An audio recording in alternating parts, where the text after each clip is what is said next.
1, 0, all engine running. Liftoff. We have a liftoff. It's Monday. It's Monday. It really is. 7 o'clock. And that can mean only one thing. It's time for Reading the Signs, where me, Comedy John Ryan, and my comedian pals from all over the world are going to be talking about comedy, well-being, why we do it, how we cope. And that's where we need your help. We need you to send us your top tips for well-being. Be part of the show. Drop a comment in the box on YouTube, on Facebook, on Twitter, on the mensradiostation.com website. It's going to be a great show, much better than last week. What we're trying to do is think exceptional, which, funnily enough, is the motto of WJ, our show sponsors. WJ are the UK's leading road marking and highway maintenance company. They're working with us, we're working with you. Let's get to it. Hey! Good evening. Oh, I'm doubled all over the place. What's going on? I'm behind bars. How are you all? Is everyone okay? Everyone good? Everyone having a good time in the heat today? I am in Dublin, so Caird Miller Falchit here. I couldn't get any Guinness. I had to get a ginger beer, I suppose you call it. But it is amazing to be in Dublin in the sunshine. I've had a fantastic couple of days here doing some mental health talks and men's health talks as well for a couple of big construction companies. I've got another day tomorrow, and then I'm flying back to dear old Blighty. It's always interesting for me to come back to Ireland because I still see it as coming home, even though I was born in London. It's bizarre. I'm sure those of us born in families where our parents come from another country will relate to it. But it's been a great little trip, and it's been very interesting looking at the ways that things are done differently in other countries. So, for example, when I left England, people were kind of talking about whether to wear the masks or whether not to wear the masks. But here, there's no debate in it. It's not happening. It's not Monday. They're not having it. It really is. 7 o'clock. And they're very keen to make sure that everyone has Monday. everyone is safe. So we've got fantastic guests tonight. We've got John Simmet, as always, is a mate of mine. But this guy is more than a mate of mine because he's also someone that I've always looked up to from when I first started doing the circuit, was always very supportive of me from when I kicked off. And also, we were linked to a certain television show that we will talk about in a little while. But John, like myself, is very much a jack of all trades. So he does a little bit of DJing, a little bit of production, a little bit of fruit salad eating. He'll pop up everywhere. If you've got an idea, this guy will take it and turn it into something. And that's one of the things that I like about him. That's one of the things that's very good for well-being, is if you've got people in your life that are kind of fixers, and John is a little bit of a fixer, as I'm sure we will find out. So let me know that you're there. Do put your comments in the box on YouTube or on Facebook, if you're listening on Facebook, or wherever you are, really. Just tell us what you've been up to. Tell us how your week is going, how you're coping with Freedom Day in the UK. To our American friends, Freedom Day for us is obviously July the 4th, when we got rid of you lot. But also, it's today because today I think face masks and social distancing became not compulsory. So I have no idea why or how that works, but I'm sure some one of you out there will know and have an opinion and let us know all about it. So what can I tell you? It's time to bring on the man himself. I've known this guy for probably about 20 years now. We don't see each other every week or every month, but when we do see each other, it's always good on my part. I'm always fascinated by the fact that he knows so much about Grease and those kind of 70s not very cool films, but also is a bit of a cool bloke, really. I'm sure he'll tell you that. I've worked for him up and down the country. He's run some of the best gigs there are. So if there are any up and coming young comics out there watching, just have a listen to this guy because he will enlighten you. So what can I say without much further ado? If I could have a little, I would say a little welcome, a friendly reception to Mr. John Simmet. John, can you hear me? Oh, that was a really big introduction, mate. And then you just went quiet. What happened? You gone? Where you gone? Okay, while we're waiting for John to sort himself out, just ask you for any. Can you hear me? You can hear me now. That's brilliant, mate. Your video camera seems to have frozen for some reason. Oh, can you not hear me? I can hear you. Oh, can you not hear me? I can hear you very well, John. But I can hear you. Okay, then we'll take it from there. While you're sorting yourself out, let's have a little. Anyone got any ideas of how to cope? I can totally hear you. But you Okay, can't. John. Can't see you. That's all right, mate. It might just be your camera. If you just hit a little reset, it's not a problem. We've got to deal with this heat, mate. It's 95 degrees. It's ridiculous. I know we all wanted global warming. Okay. We were all fed up with the rain a couple of weeks ago, but this has gone too Right. far. I can see you and hear you. Well, that will do for now. Let's just see what we can do about unfreezing you. If you've got a refresh button, you can perhaps press. We actually did the longest sound check Just of not any this guest week, I've ever eh? had. Yeah. Can you hear me? I can hear you, John, mate. But yeah, like I say, it was just all a bit. So what are you up to, mate? Where are you?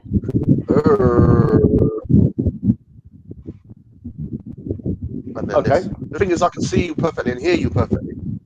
Oh, okay. You can't see me. I can't see you, mate. But that's all right. We're on radio. I'm in my office with a tropical tree behind me. For bad days, it reminds me that there are islands and beaches.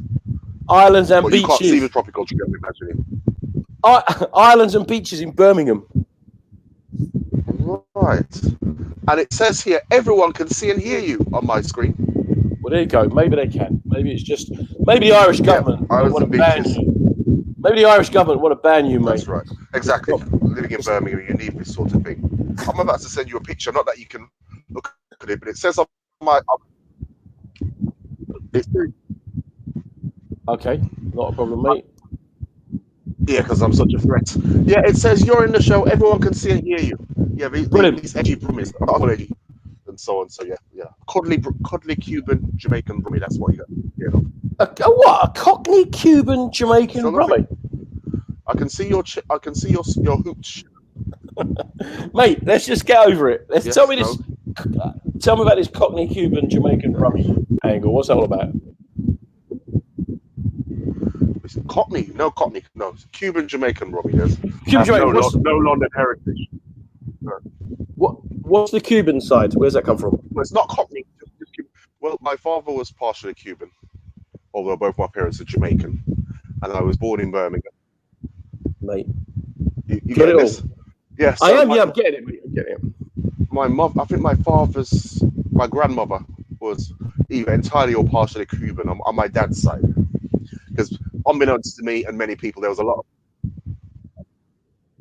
of movement between Cuba and Jamaica. So on my grandmother's side, there's Cuban in the family, and in terms of Jamaican is obviously where both my parents were born, and I was born in Birmingham, which was fortunate because it was only 7 months after my mom emigrated that I popped up. So I always say she got into the country 2 people for 1 ticket. You know, that's what you call Jamaican maths. I'm not sure if she knew she was expecting me when she emigrated, but yes, I'm the first member of my family born on these shores. John, I think your laptop is... And I'm pausing because I don't know if John's getting that. I think your laptop is picking up your sound rather than your microphone. Oh, I think there's a delay. Is that why? Yeah, I'm thinking there's a delay between what I say and what... No, your microphone on your laptop is picking up your sound, mate. If you could do something about that. Should we kick you out and get you back in again? Right. How's that? Yeah, that's perfect. There you go. Look at that. You switched it on. Do you want me to lose this? Yeah, that's fine. That's much better. Happy days. Yeah, let's try that. Can hear you, mate. Right then. God, honestly, you know what it is? You got some cheap bullring market headphones. That's what you did. You can see and hear and everything is cool. All good. Lovely. Can you see me? Can you see mate, me? I can see you like I'm in my dream when I'm dreaming of you, my friend. Dave Schleet is saying 2 for 1 bargain. Yeah, according to this, I've told you the story of these headphones about which corporation. But all good. How are you coping with the heat, mate? Right. Except that. Mm-hmm. Yeah. Oh, we heard about how my mom emigrated while unbeknownst to her. Yeah. Clever lady. Okay, so you know what? How'd you see? You have to say you're loving it because it's your Caribbean heritage, and I'm not moaning. But at the same time, I am sweating very much like everyone else. I'm trying to walk slower and drinking a lot more liquid than normal. Walking slower. Does that do it? Say that one more time. How do I? Is that walking slower? Is that going to be your top tip? Hello. Your top tip. John, I'm going to kick you out and bring you back in again, mate. Oh, you're there. I don't know what's happened. I'm just kicking John off the show. He's gone there. We'll have to re-invite him. But if anyone's got any harm, Dave Sleet, thank you for joining us, Dave. Let us know how your day's going. I'm just messaging John again here. Let us know how your day's going, Dave. What you've been up to? How are you coping with the heat? How are we coping with it all? Because when you're hot and bothered, it does mean that it affects your mental well-being, and it affects how we cope with things. Riots are less likely to happen in cold climates. A little bit of a fact there if anyone wants to Google that. Same as well when we have a summer of riots, they always pray for rain. So let's just get John back in here. Try and log back in. So yeah, like I say, I'm in Dublin, and my parents left Ireland in like 1958. So we were always dragged back every summer, really. So we always saw it very much as home, and coming to Dublin was always a bit of a treat. But trust me, not today. John, I can see and hear you. Are we all sorted now? Progress. Yes. There you go. Do you know what, mate? Right. You know what? That's your the third time of asking. That's your Jamaican blood kicking in there, mate. Just Wi-Fi. Brumfire. Maybe it's Birmingham City Council's Wi-Fi. Obviously, is not as good as the Irish Corporation's Wi-Fi. Mate, they got it all in there. Got it all not like in my day. I can actually see the sweat glistening on my forehead. Mm-hmm. It don't suit me. Heat don't suit me, mate. And when I work on cruises and we go around the Caribbean, with a med, okay, actually, you have a good cat. You got. It's like Thunderbirds. What do you do between gigs then when you're on a boat? Hide. I hide from the sun. I drink. Really? Yeah. What's your routine when you're on a cruise? Okay. I will between gigs. Right. Read. The Pontus too, or just the sun? No, mainly just the sun. I can't cope with it. Okay. So you're not sitting on the beach having on the deck having a cocktail. You know, okay. Dublin has got some beautiful beaches. Okay. Got some beautiful. I can't imagine what that's like because you're trapped with the same audience, and obviously, depending on how the gig's gone, do you want to pop out your room and grab a sandwich? Yeah, okay. There is that. There is always that worry. I've been to Dublin once, 1997, between filming a certain show, but I didn't leave the town centre. Didn't leave the town centre. So so I've been on Irish soil. Well, you know, it's different. The worry regarding that's the point about you being a crew between gigs. If it's going well, wonderful. If it goes on, having to go down, get costed by a. This is like a 2-minute delay. It wasn't like this during our sound check, though. Very strange. I've got to make an executive decision in a minute, mate. We're going to kick it out one last time, and then we'll come back to you. So I really appreciate people's patience. This is technology, how it works, I guess. We did our sound check, and it was all fine, but it is what it is. So like I'm saying, it's very, very hot. It's very strange for me to be back in Dublin. I've not been here since my granddad's funeral. So all very odd. We used to get the boat, and when we used to get the boat, it was like rough third-class travel. It was third-class travel. But now, obviously, flying in and out, a lot more international, a lot more exotic. Okay, John, we're going to give it one more go, and then I'm going to have to play bingo. Any luck? No. Right. I don't think you can hear me at all now, can you, John? No, he can't. Right. Executive decision. John is now kicked from studio. He's gone. Sorry, mate. Sorry about that. Yeah, Dave Sleet, thank you for your understanding, mate. I'll be more than happy, John, if you want to check your messenger. We can see if we can get you to come and have a little chat with us as well. We'll have an open house night tonight. I think we'll invite anyone that anyone that can get a signal who wants to come on. So, like I say, yeah, it's been quite an emotional day for me, really. I've been to Belfast many times. Both my parents are now gone, so I don't really come to Ireland a lot. But I do still enjoy coming over. But obviously, since they've gone, I'm not really kind of. I've got still a family here, but I just don't kind of tend to make the effort, really. So maybe that's one of the things I thought about today as I was walking around. Anyone out there who makes the effort? Got any tips for me on how do you do that? Do you just suddenly ring up a cousin you haven't spoken to in 20 years and say, "Hello, how you doing? do you want me to come visit you?" It's hard, isn't it? How do you keep in touch with friends? We all need friends. We all need to have people that we can get along with, that we can chat with. But are those blood ties, are they important? John, you've popped back again. Do you think we can get it to work? No. Hello. There you go. Hello. Right, what did you do? What did you do? Yes, I can hear.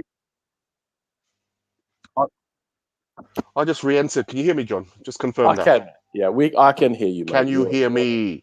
I can hear you, but I think there's a delay. No? Oh, good. I think what we're suffering from is like a 10-second. Yes, it's about a 6-second delay. All right. So we're going to do it like old school 70s style. Over.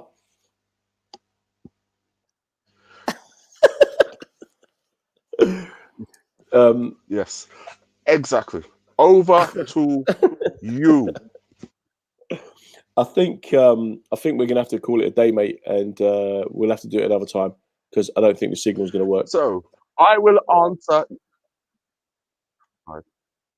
Yeah, he's gone. So we got rid of John.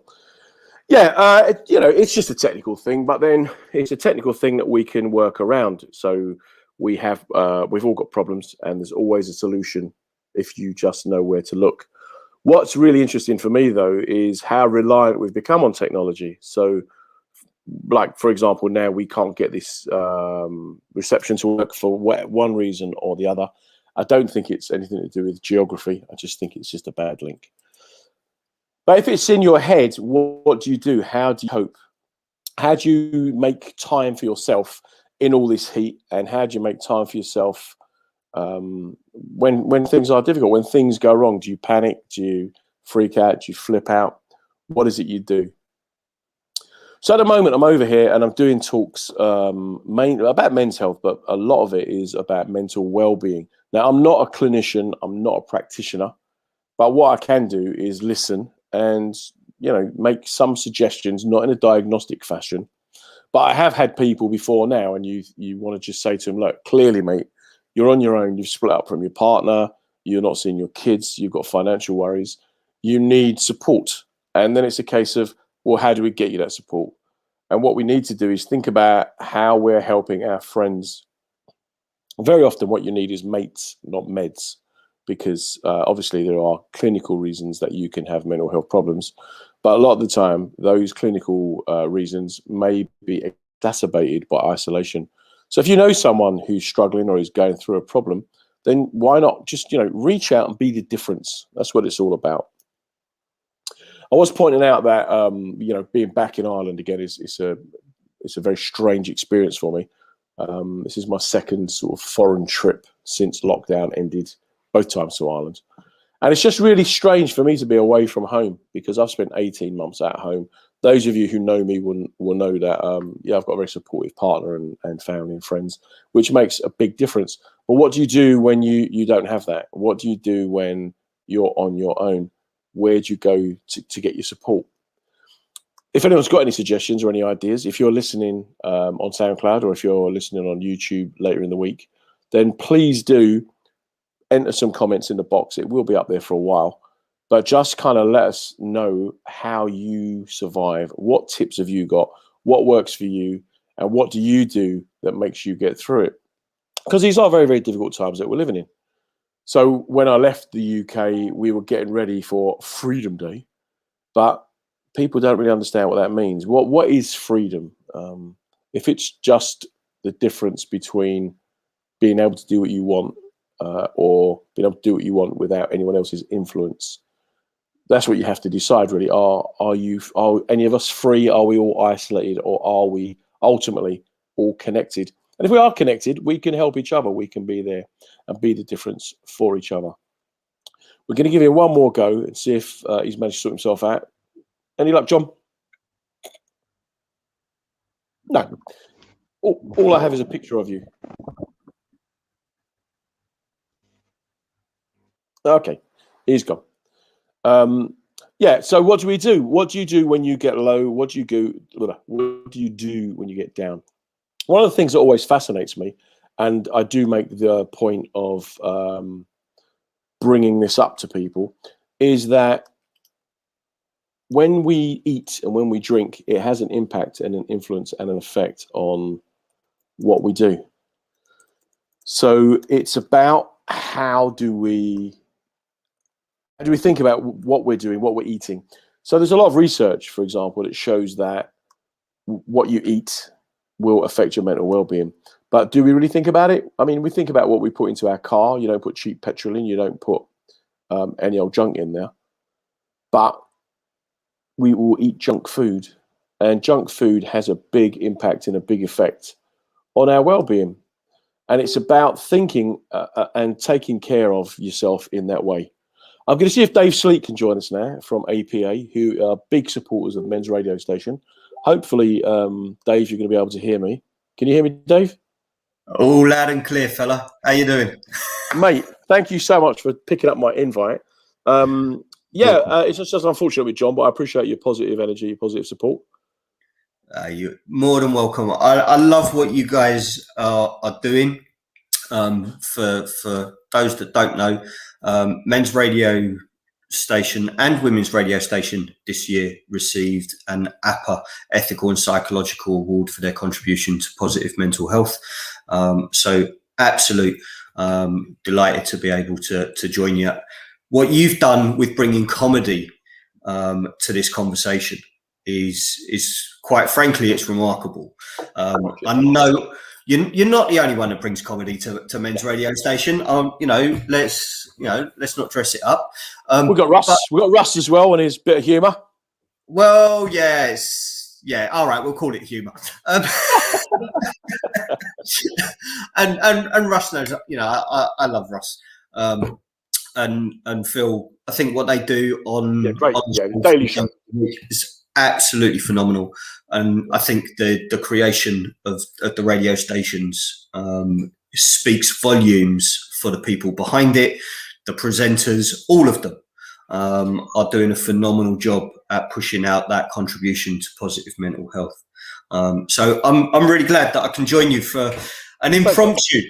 That's all right, mate. Well, as I was whittering on, I was thinking, right now I'm on my own. What do I need here? I need mates. I need, you need that support. You need that human. Yeah. And it'd be great to think, well, there's a tablet I could take and it'll make the link work. But that link is not going to work with any medication, mate. It's mates, not meds. Pals, not pills at the moment. Yeah. So just about yourself then, Dave. What's your background? Well, my background was a childhood in a home that fostered 90 plus children in 10 years. That was my grounding, my introduction to the wonderful world of life. So I saw pretty much every kind of trauma that a child could be put through by an adult. And what I learned was actually that the systems of support weren't really up to the mark.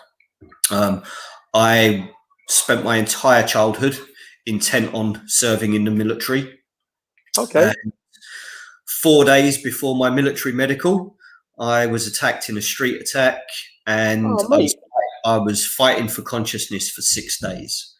So I failed my military medical by default. But it took 2 years of therapeutic support in order to get over that change in life plan that happened overnight. I think it's about sometimes we never know what life is going to do us.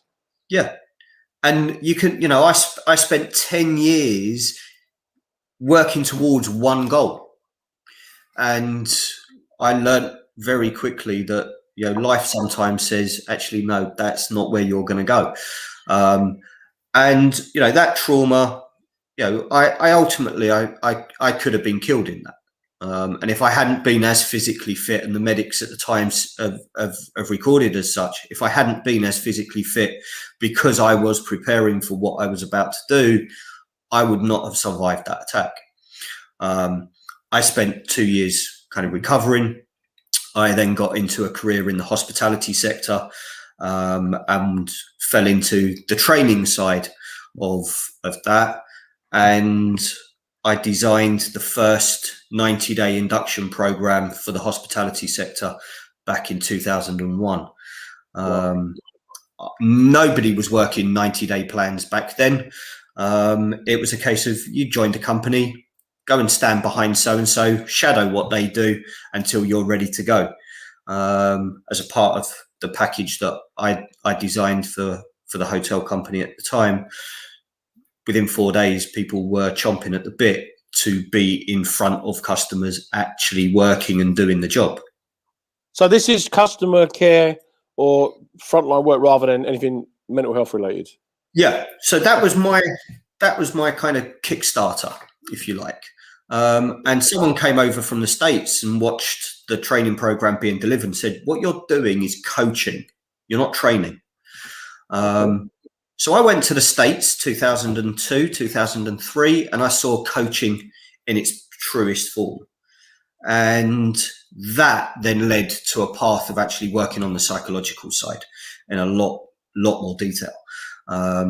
And now I run ANA Psychological Accreditation. So I am working with therapists, counselors, coaches, and anyone that works on the edge of the world of psychotherapy, counseling, and coaching in order to make sure that the interactions that they have with clients, with the public, are the best that they can be. And we're the only company that does accreditation based on self-awareness. So where you're saying it's about that connection, it's that connection that's really the Kickstarter for everybody. With professionals, that connection is just as important. It's not about mates connection, but it's the self-awareness of the professional not letting their own histories, their own experiences bleed onto their clients. And this has been proven time and time again over the years that a professional that has that self-awareness will deliver the best therapeutic interaction. But you know, when you talk about self-awareness, I find that most people have no idea of self-awareness, right? And I honestly think that in schools, as much as it's fun to learn about 2 world wars and kings and queens, maybe we could dedicate a little bit of time to letting kids learn what to expect from life, learn how they fit in. Because, I go into school sometimes and I'm just like despair. I just despair. And one of the things that we do, John, is our storytelling workshops, where we're available to go into schools. And those storytelling workshops work on 3 different topics. Anti-bullying, because in the UK, we have a massive problem with bullying. We also deliver on coercive behaviours and cheating for personal gain. Now, those 2 last topics are never discussed in our education system. Hang on, are we encouraging cheating for personal gain, or are we explaining to people how? Hang on, what was that? It's about letting young people understand that if you cheat, ultimately your goal moves further away from you. Because when you cheat yourself before you cheat anybody else. But to teach children 8, 9, and 10 about these topics, we have to do it in a different way. Yeah, I understand that. But my thing, mate, right? Because me and you must never ever go for a beer because we'll be up all night. Because of my kind of background, my life experience, might bring what you will. I think that cheats do prosper I think that horrible people never actually get their comeuppance, right? And I think that the system is geared against nice. However, that's not to say you shouldn't be nice. That comes back to my thing about expectation management. But honestly, I've known some really horrible people, and then they're, you know, in their late 50s, early 60s, and I'm still thinking, one day now, he's going to get it. He's going to get the comeuppance, and it doesn't happen. Right. So let me explain a little bit about why we changed the way we do the anti-bullying. That's because ultimately every one of those negative behaviours comes off of a bullying mentality. Every single one of them. Okay. Right? So when you look at the way anti-bullying has been delivered throughout the last 40 years, it hasn't really changed that much. You know, it's exactly the same as when I was at school, and bullying is just the same as when I was at school as it is now. Yeah. We sat actually in Ireland. You know, I know you're over in Ireland. I'm in Dublin at the moment. Kate Billafarci. Would you be nice about it? No, we're holding the gold for the leprechauns. Don't be messing about with us now. You know, what's interesting is that accent that you do. That's what we call a TV accent. My dad, he was like, oh, you know, he'd been It was one of those ones. He was one of them kind of people go, oh, Irish accents are so sexy. Not where we're from, Longford. No. No. I'd give you mental health in the morning. Come on. I'll tell you now. All right. Don't be. No, we're not going to do that. Go put the kettle on. We'll have a cup of tea and we'll have a drink at the end of the night. It'll be fine. So we actually sat and we watched anti-bullying programs being delivered in schools. Right. And the one thing that we saw over and over again was a professional would walk into the room with a class of children and they would go, right, now we're going to talk about anti-bullying. And the bully would sit there, fold his arms. Doesn't affect me. I'm not a bully. Yeah. Not my problem. The kid next to it would sink because he can't say anything because the bully sat there. And that's been the same approach for the last 40 years.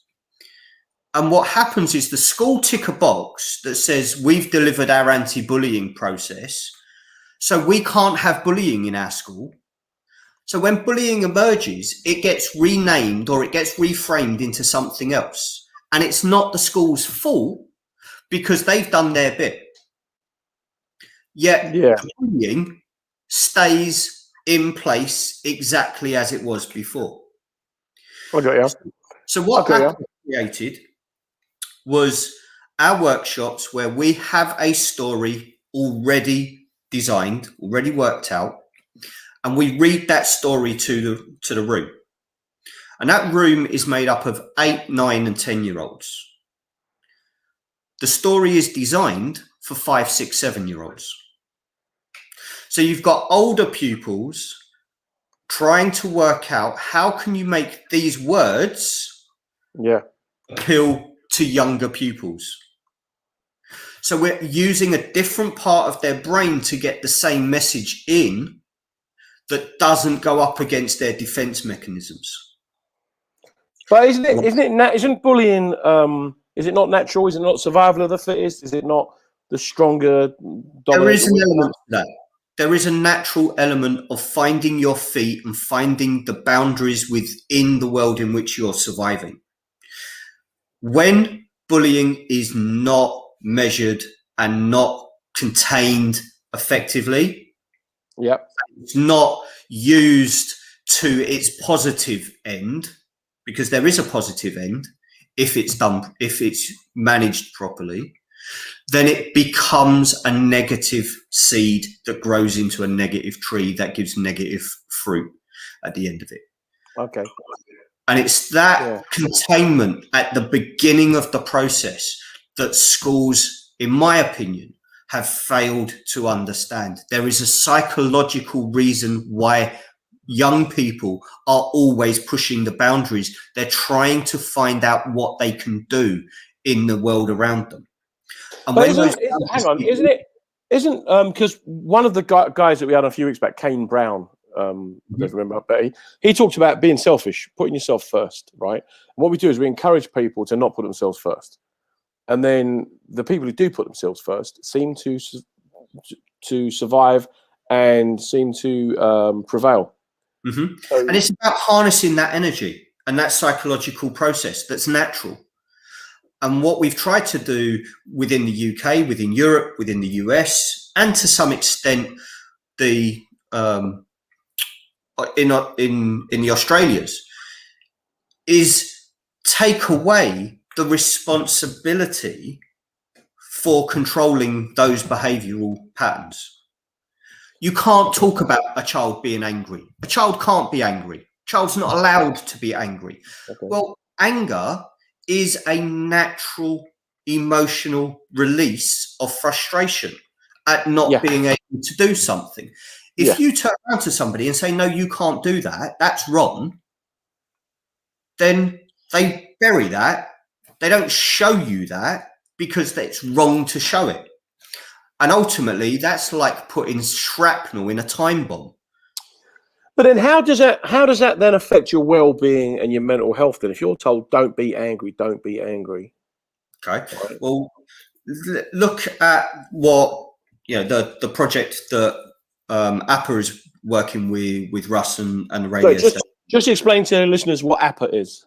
Okay, so APA is ANA Psychological Accreditation, and we're a membership body that supports therapeutic professionals around the globe. So we have members in Brazil, members in Europe, members in the States, and across the UK and in Ireland. So those counsellors, those coaches who have been qualified, have got supervisors in place and mentors in place. They've got all of their insurance in place. Also go through a conversation of discovery around their self-awareness. So their interaction with a client is measured, and they're not likely to bleed their issues and their histories onto a client. And we're the only organisation that has that conversation of discovery. I'll tell you what's interesting, because when you started talking about the bullying, I quickly messaged a really good mate of mine. This guy's life has been really affected by being bullied and by being on the periphery of society. And honestly, I find this guy really, really inspiring. His name's Steve Troop. I'm going to bring him in for you to have a little chat with.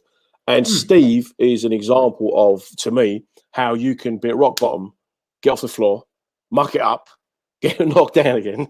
He's like the Chumbawamba. This man is what Chumbawamba was based on. Was all about. And honestly, it's like, do you know them little, one of them things that go down the stairs and they're like little metal rings? Slinkies. He's like a slinky. Yeah. It's Steve Troop the Slinky, everybody. Steve, is that a fair description of you?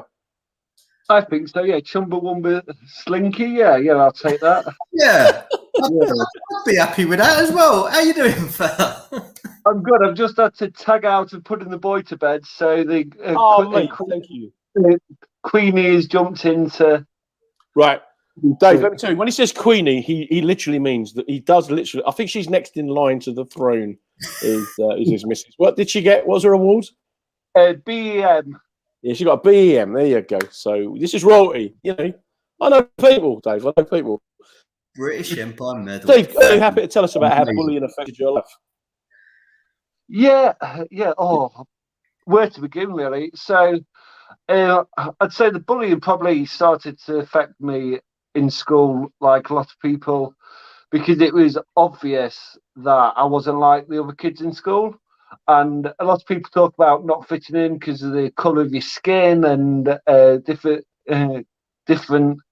ethnic minorities. But mine was, I was brought up by my grandparents because I didn't know my real father and my mum. I went through various levels of different types of abuse from my mum, so my grandparents took me in.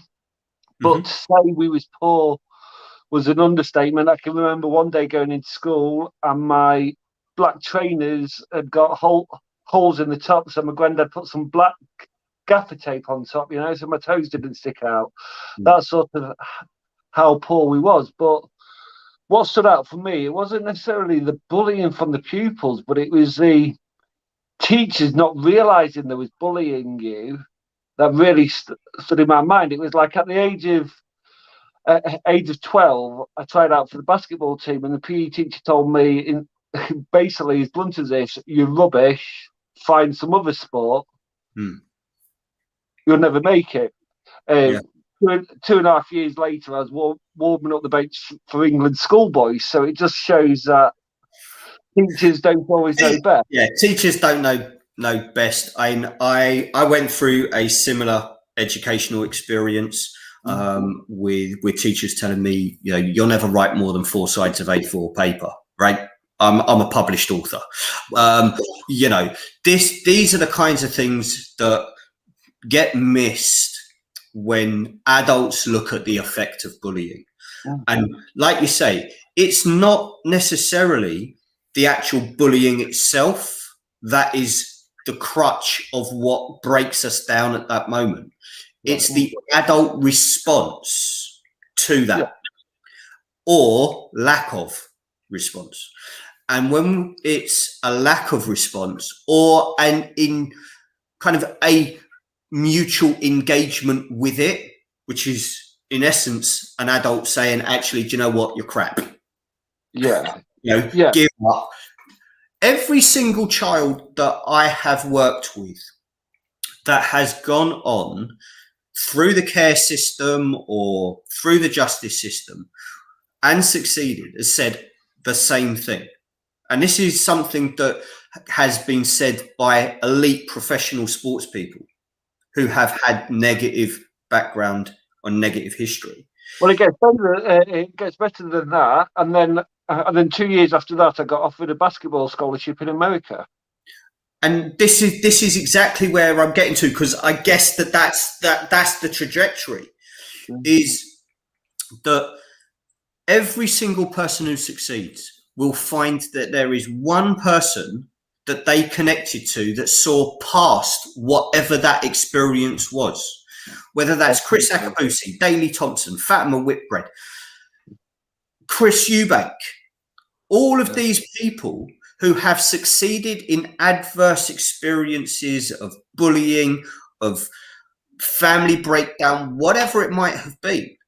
They've all found that one person saw past that and found the talent. So is that then about being the difference? Was there someone that was the difference for you, Steve? Absolutely. Even now, 20 odd years on, Ken Longdon, science teacher, ex basketball player. Basically, I love basketball, and it was a kick in the teeth when Mr. Gates, yes, I will name and shame him, Mr. Gates. Name him. Bill, are you listening, Bill Gates? Where are you now, mate? That's what we want to know. And I used to just go into school early because I'd want to just get away from the family environment. I know I'd be bouncing the ball and shooting the ball in the basketball hoops. And one day, Mr. Longdon said to me, "Why aren't you on the basketball team? Because I'm coaching that now." And I said, "Mr. Gates told me I was not good enough." And then ever since that day, he encouraged me, and within 6 months of starting with him, I was playing 2 years above me in the basketball team. And I think the key thing to that is now, I always, whenever anybody tells me I can't do anything, I call it the basketball moment. Mate. Look, Dave's just seen his new book title there. He's got it. The basketball moment. Yeah. But Steve, were your illegal trainers? Were they helping you though? Were they giving you extra grip? They were, yeah. They're like Billy's boots. Another quick story. I'm not one to condone violence, but it was very clearly on that I spotted that I was going to get bullied for one shape or another. So I got involved in local martial arts, but not told anybody at school. And I can remember I took this bullying just day in, day out, didn't fight back. And then my grandfather, it was like my rock my everything. He died, and actually a relative came into school to tell me that he died suddenly that day, and I had to go back out onto the playing yard to get my bags and stuff. And one of the lads that loved to bully me came up, and I just did a spinning back kick and an axe punch to his head and dropped him. Never got bullied afterwards. Both Dave and I were kind of knowingly going, this is not going to end well for the bully. Steve, what you've done there, mate, right? You've just written Kenny Rogers' next Christmas hit. Basketball. The basketball boy and his little black trainers. No one pushes him around.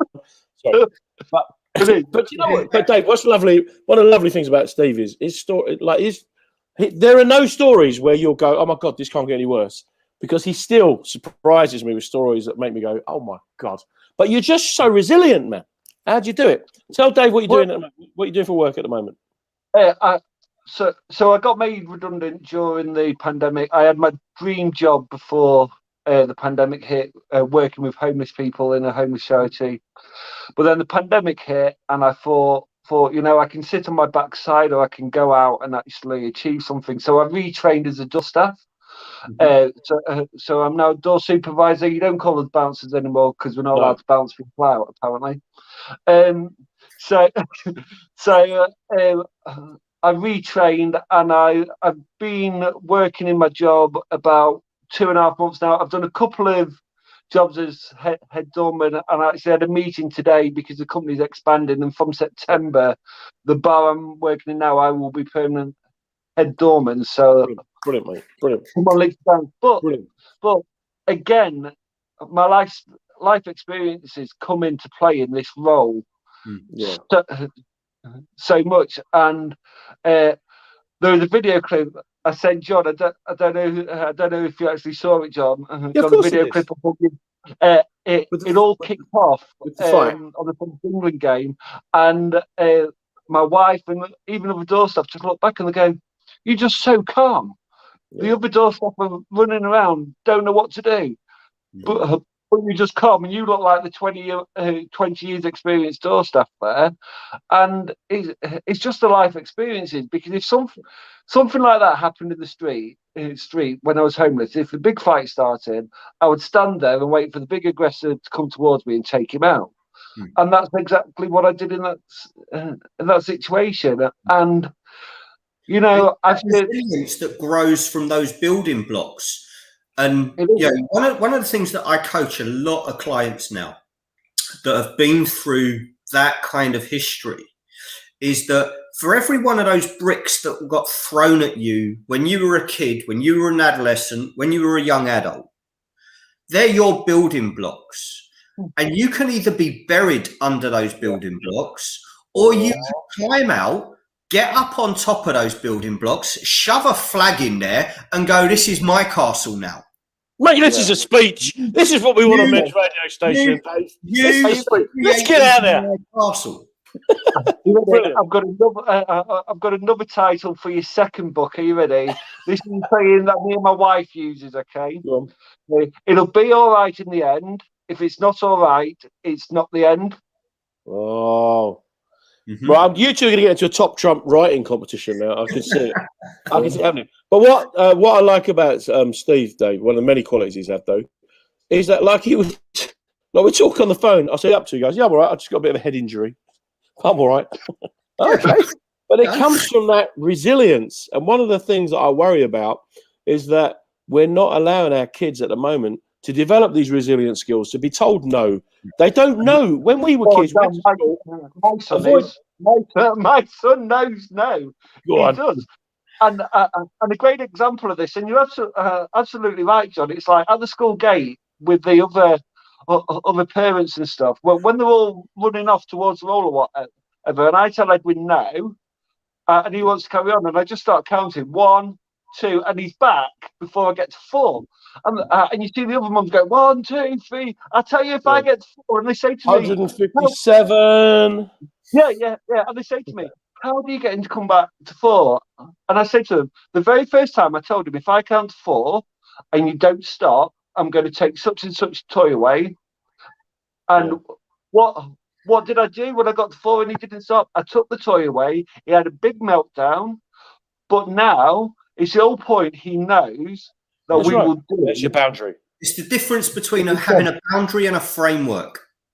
Yeah. Oh, You can I like that. You can put a boundary in place for a child and they will keep running against it and they will keep pushing until that boundary moves. If you give a child a framework, they will climb up it.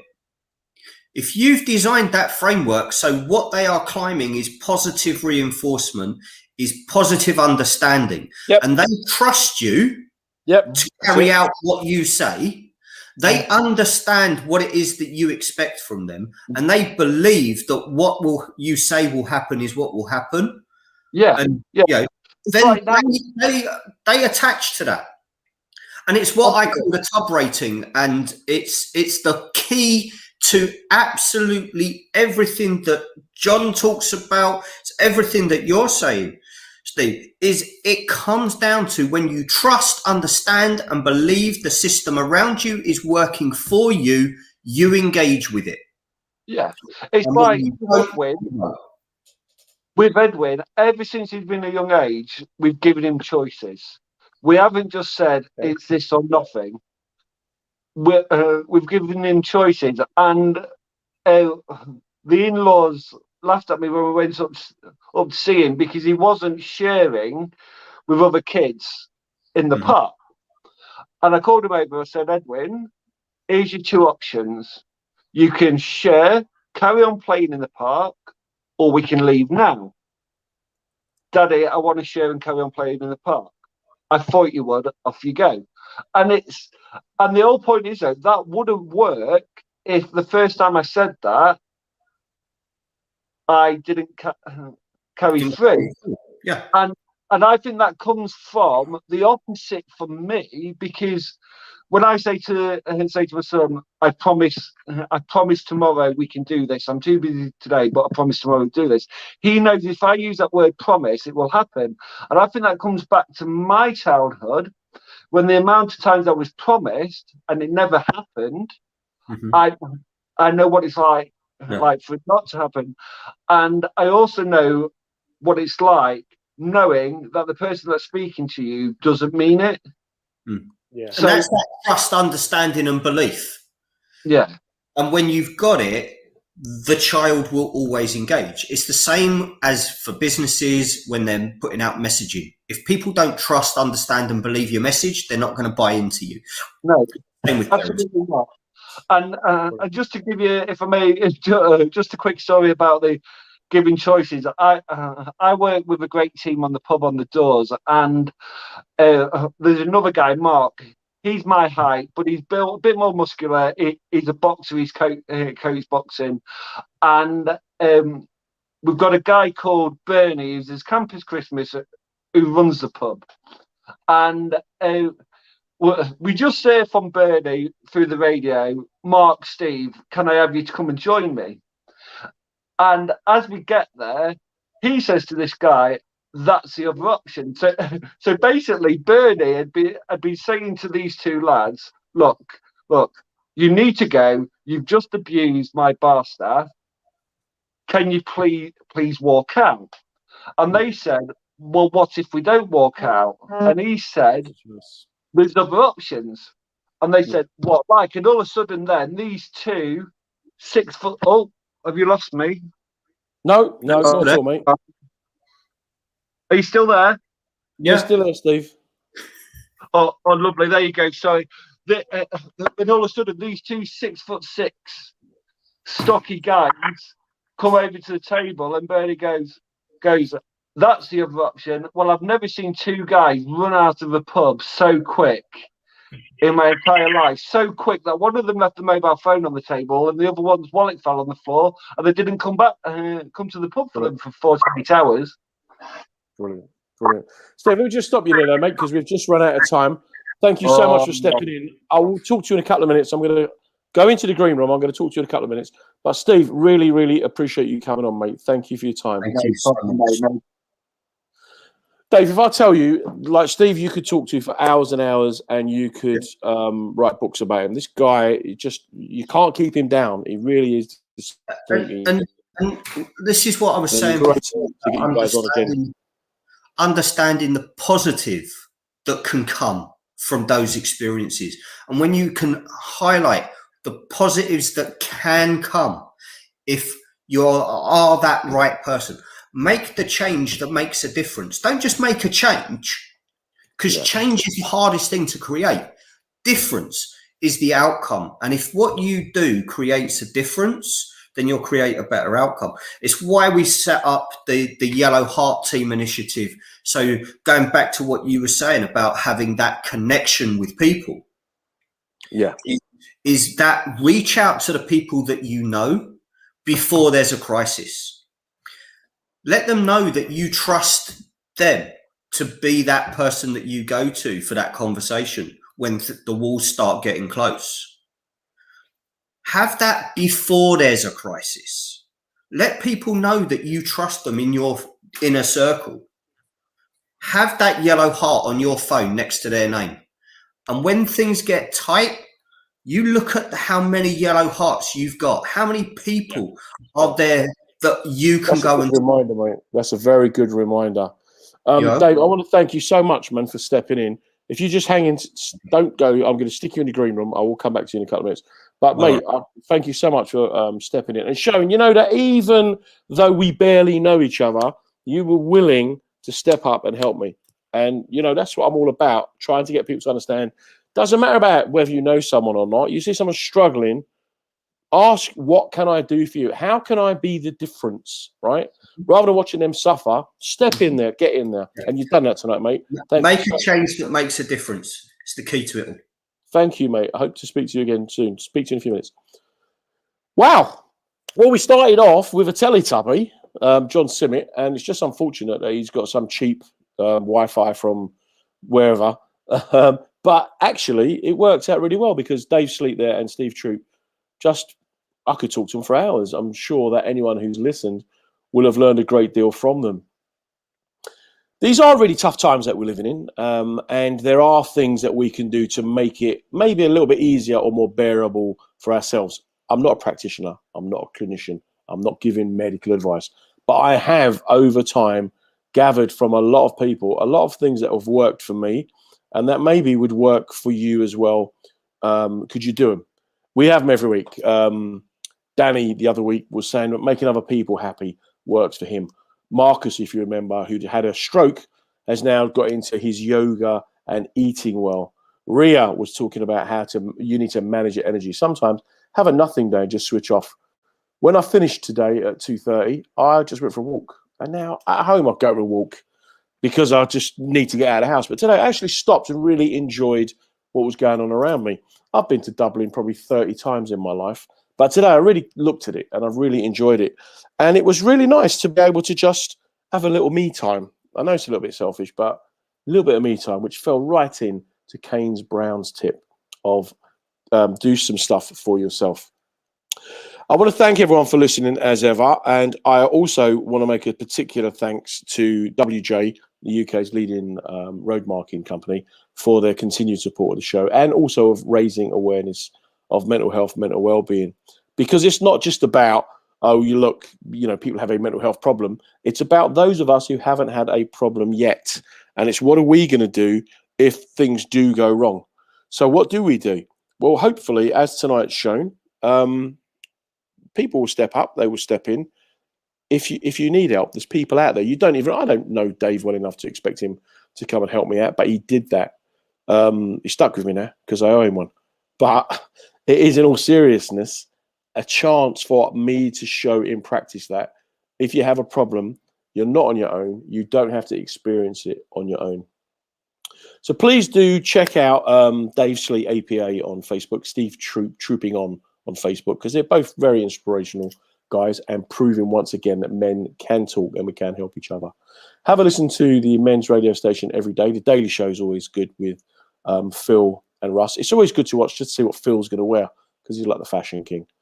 Do listen to women's radio station as well, which has some fascinating shows on. I've really enjoyed your time and your company as always. Stay safe, guys, and we will see you next week. Well, that's the end of another episode of Reading the Signs with me, Comedy John Ryan. We're here every Monday night at 7 p.m. talking with comedians about mental wellness, mental well-being, and just trying to get the conversation going. What we're trying to do is show that it's good to talk, and we're also trying to show that everybody can go through the same experiences. A massive thank you to the WJ Group who sponsored the show, showing their commitment not just to mental well-being, but also to reaching as broad an audience as possible. It's great to be part of the mensradiostation.com family, so do check us out on the website, on social media. We'll be back next Monday. You take care. Stay safe, everybody.